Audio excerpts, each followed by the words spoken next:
Episode की starting में हम देखते हैं कि अंधकासुर महादेव से कह रहा होता है कि चलाइए अपना त्रिशूल और बचिए मेरे वार से। और फिर वो महादेव पे प्रहार भी करता है। महादेव उस प्रहार से तो बच जाते हैं, लेकिन महादेव अपने अस्त्र को रख देते हैं और कहते हैं कि अपने ही पुत्र से युद्ध यह मैं नहीं कर सकता, क्योंकि इससे पूर्व भी अपने ही पुत्र का संहार कर चुका हूँ मैं। यह दुख मुझे पुनः मत दो, क्योंकि मैं यह युद्ध नहीं करूंगा। अंधकासुर कहता है कि अगर आप यह युद्ध नहीं करोगे तो आपके पूरे ही संसार को मैं अंधकार में धकेल दूंगा, इस पूरे ही संसार का मैं विनाश कर दूंगा। नारायण कहते हैं कि असुर माता दिति और शुक्राचार्य, ये सारी ही चीजें आपकी षड्यंत्र के कारण हो रही है। आप पुनः वही भूल दोहरा रहे हैं जो कि आपने जलंधर के समय किया था। असुर माता दिति कहती है कि हम ना ही दोषी हैं और ना ही पापी हैं, हमें जो उचित लगा हमने वही किया। एक माता और एक गुरु की भांति हमने हमारे कुल की समृद्धि की कामना की और छल तो आपने किया था हमसे अमृत छीनकर। दोषी तो आप हुए नारायण। शुक्राचार्य कहते हैं कि नारायण, मुझे यह तो नहीं पता कि कौन दोषी है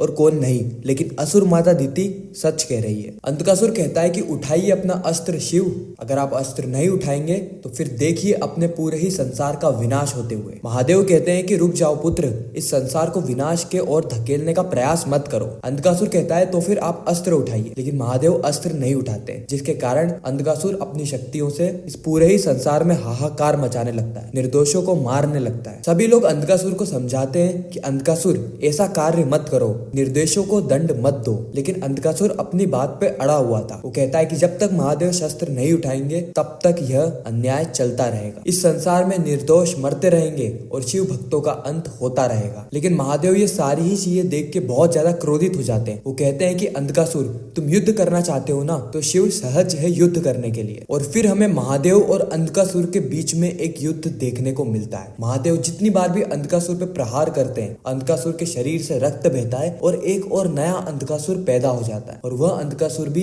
इस अंधकासुर की तरह ही शक्तिशाली है। अंधकासुर कहता है कि यह पूरा ही संसार एक अंधकासुर को तो संभाल नहीं पा रहा था, अब जितना मेरा खून बहेगा उतने ही नए अंधकासुर पैदा हो जाएंगे और इस पूरे ही संसार को विनाश की ओर धकेल देंगे। इसीलिए महादेव भौम को कहते हैं कि भौम, मैंने तुमसे 2 वचन मांगे थे, पहला तो तुमने पूरा कर दिया और दूसरा ये है कि तुम अंधकासुर का लहू जमीन पे नहीं गिरने दोगे। भौम कहता है जो आज्ञा। और फिर भौम अंधकासुर के समीप चला जाता है और एक भी रक्त को जमीन पे नहीं गिरने देता है, जिसके चलते और नए अंधकासुर पैदा नहीं होते और महादेव और अंधकासुर के बीच में युद्ध चलता रहता है। फिर अंधकासुर एक बहुत ही शक्तिशाली अस्त्र निकालता है और भगवान शिव से कहता है कि बहुत हो गया शिव, अब मैं इस अस्त्र को चला के इस पूरे ही संसार को खत्म कर दूंगा। अंधकासुर उस अस्त्र को खींचता है और बस चलाने वाला होता है कि उसी समय महादेव बहुत ज्यादा क्रोधित हो जाते हैं और अपने त्रिशूल को जोर से अंधकासुर की ओर फेंक देते हैं, यानी अंधकासुर पे एक जानलेवा प्रहार करते हैं। वह त्रिशूल अंधकासुर के सीने में गोप जाता है और अंधकासुर के मुंह से हर हर महादेव के नारे निकलते हैं। ये सुन के सभी लोग शॉक हो जाते हैं कि आखिर अंधकासुर हर हर महादेव के नारे क्यों लगा रहा है, वो भी तब जब महादेव ने उसे मौत के घाट उतार दिया है।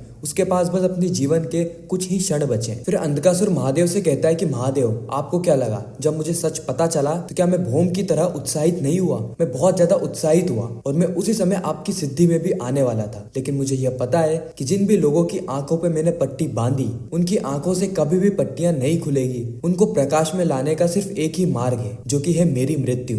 और मुझे पता है कि आप मेरी मृत्यु कभी भी नहीं करते, इसीलिए मुझे इस संसार में हाहाकार मचानी पड़ी, मुझे इस संसार में निर्दोषों को मारना पड़ा और ये पूरा ही श्रृंग रचना पड़ा। असुर माता दिति और गुरु शुक्राचार्य, मैं आपका भी बहुत आभारी हूँ कि आपने मुझे जीवन दिया और मुझे जीवन जीने का मार्ग दिखाया। मेरे अंदर किसी को भी लेके गीले शिकवा नहीं है, किसी के लिए भी घृणा नहीं है और मैं ये चाहता हूँ कि मेरी अंतिम सांस महादेव और देवी पार्वती के समीप जाकर खत्म हो। और फिर हम देखते हैं कि अंधकासुर अपने प्राण वहीं पर ही त्याग देता है। और इसी के साथ यह एपिसोड यहीं पर ही खत्म हो जाता है। आपको यह रिकेप कैसा लगा कमेंट सेक्शन में जरूर बताना। साथ ही आप और कौन कौन से टीवी शोज के रिकेप देखना चाहते हैं वह भी कमेंट करना।